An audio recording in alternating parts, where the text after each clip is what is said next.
श्री गुरुचरित्र अध्याय 4. श्री गुरु दत्तात्रेयांची जन्मकथा.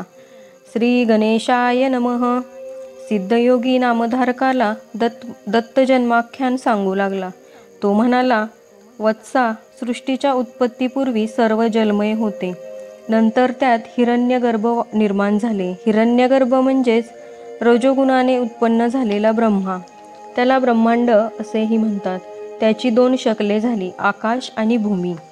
ब्रह्माने त्यामध्ये 14 भुवनांची रचना केली.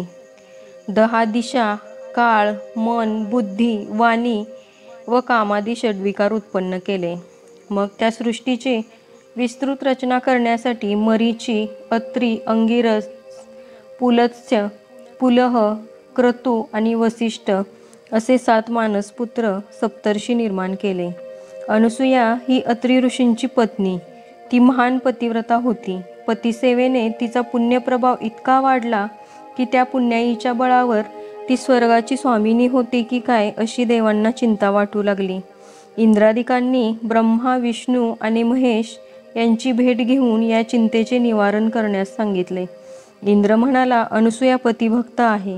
तिचे अलौकिक आचरण पाहून सूर्यही घाबरतो.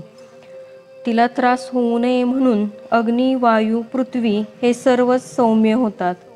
तिला उपद्रव झाल्यास ती आम्हाला शाप देईल की काय अशी सतत भीती वाटते. यावर काहीतरी निश्चित उपाययोजना करावी.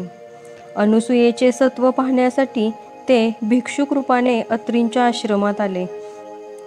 त्यावेळी अत्री ऋषी अनुष्ठानासाठी बाहेर गेले होते. आश्रमात अनुसूया एकटीच होती. त्यांनी तिला हाक मारली व म्हणाले, आम्ही ब्राह्मण अतिथी खूप भुकेलेले आहोत. तुम्ही इच्छा भोजन देता अशी कीर्ती ऐकून येथे आलो आहोत. अनुसूयेने त्यांचे यथोचित्त स्वागत केले. ते म्हणाले, आम्ही स्नानादी कर्मे करूनच आलो आहोत. अत्री येईपर्यंत थांबणे आम्हाला शक्य नाही. त्वरित भोजन देत असाल तर ठीक, नाही तर आम्ही जातो. त्यांचे म्हणणे मान्य करून अनुसूयेने त्यांना आश्रमात नेले. त्यांना पाटावर बैसविले. पात्रे मांडली. तेव्हा भिक्षुक म्हणाले, हे सती, आम्ही तुझ्या सौंदर्याची कीर्ती ऐकून येथे आलो आहोत. तुझ्या हातच्या स्वयंपाकाची चव घ्यावी आणि तुझे विवस्त्र सौंदर्य पाहावे अशी आमची इच्छा आहे. तू नग्न होऊन आम्हाला वाढणार असशील तरच आम्ही जेवू, अन्यथा निघून जाऊ. हे ब्राह्मण आपले सत्व पाहण्यासाठी आलेले कोणीतरी श्रेष्ठ महात्मा आहेत हे अनुसूयाच्या लक्षात आले. अतिथी विन्मुख गेले तर पतीच्या आज्ञेचे उल्लंघन, विवस्त्र होऊन वाढावे तर पतिव्रतेचा धर्म मोडतो. प्रसंग बिकट आहे, मार्ग तर काढलाच पाहिजे. आज माझ्या पतीच्या तपश्चर्येचीच परीक्षा आहे, तीच माझे रक्षण करील असा विचार करून तिने अतिथींच्या मागणीला होकार दिला. ती स्वयंपाकगृहात गेली. तेथे विवस्त्र होऊन पक्वानांची पात्रे उचलली व माझ्या पतीची तपश्चर्या श्रेष्ठ असेल तर हे 3 अतिथी लहान बालके होतील असे म्हणून ती बाहेर आली. तर काय आश्चर्य, त्या भिक्षुकांची तान्ही बालके झाली. ती भुकेने व्याकुळ होऊन रडू लागली. अनुसूया अचंबित झाली. मग स्वतःला सावरून वस्त्रे नेसून आली. मातृसुलभ वात्सल्याने तिला पाना फुटला. तिने एकेकाला मांडीवर घेऊन त्यांना स्तनपान दिले. ती त्रिदेवांची माता झाली. तिने तिघांना नाहूमाकू घातले आणि पाळण्यात घालून निजवले. मध्याह्नसमयी अत्री आश्रमात परतले. पाळण्यात झोपलेल्या बालकांना पाहून त्यांना मोठे आश्चर्य वाटले. अनुसूयेने त्यांना सर्व वृत्तांत सांगितला. अत्रींनी अंतर्ज्ञानाने त्यांची स्वरूप खूण जाणली. बालरूपातील त्रिदेवांना वंदन केले. तेव्हा ते तिघेही आपले बालरूप तसेच ठेवून निजरूपात प्रकट झाले. त्यांनी अत्री व अनुसूयेची प्रशंसा केली आणि वर मागण्यास सांगितले. अत्रींनी अनुसूयेशी चर्चा केली व म्हणाले, हे देवश्रेष्ठींनो, तुम्ही बालरूपाने माझ्या घरी आलेलेच आहात तर माझे पुत्र म्हणून येथेच राहा. तेव्हा तथास्तु म्हणून ते 3 देव स्वस्थानी परतले. अत्री अनुसूयेने त्या बालकांचे नामकरण केले. बालरूपातील ब्रह्मा, विष्णू, महेश यांची अनुक्रमे चंद्र, दत्त आणि दुर्वास अशी नावे ठेवली.